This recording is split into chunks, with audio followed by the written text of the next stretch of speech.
ketua MK yang telah disidang terbukti berbuat atau melakukan pelanggaran berat, sebenarnya harusnya dipecat.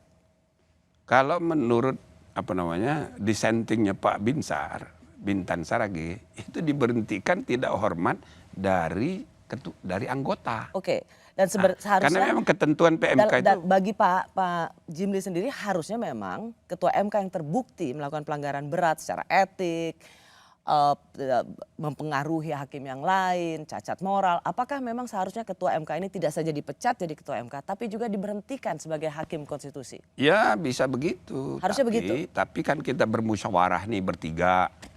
Kesimpulannya, waduh, kalau ini diberhentikan tidak hormat dari anggota, maka di peraturan PMK itu ada ketentuan mengenai banding. Jadi ketua MK, putusan MK tidak final, gitu loh. Nah, sedangkan yang kita masalahkan ini atau yang diberhentikan ini sedang menduduki jabatan ketua, dia yang akan membentuk majelis banding. Ya. Sehingga bisa saja putusan MK diubah oleh majelis banding.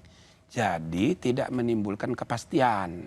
Nah, pertimbangannya kalau sampai di situ dulu ya. Prof. Jimli. Artinya memang tidak ada instrumen yang memadai untuk memastikan dia dipecat, tetapi kemudian tidak ada hak untuk banding, gitu kan? Ya, eksplisit dalam peraturan Mahkamah Konstitusi dia harus diberi hak untuk membela diri dalam kalau majelis. Dipecat. Kalau dipecat tidak hormat dari anggota.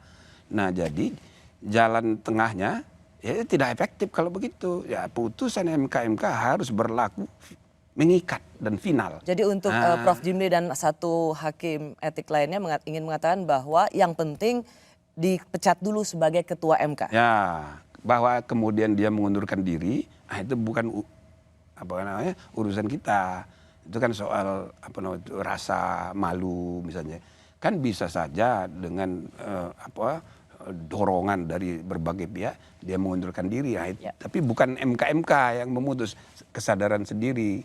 Nah, tapi tadi kan sudah dijawab tidak akan mundur. Kira-kira maksudnya tidak mundur dari anggota. Tidak akan mundur sebagai hakim konstitusi. Nggak apa-apa.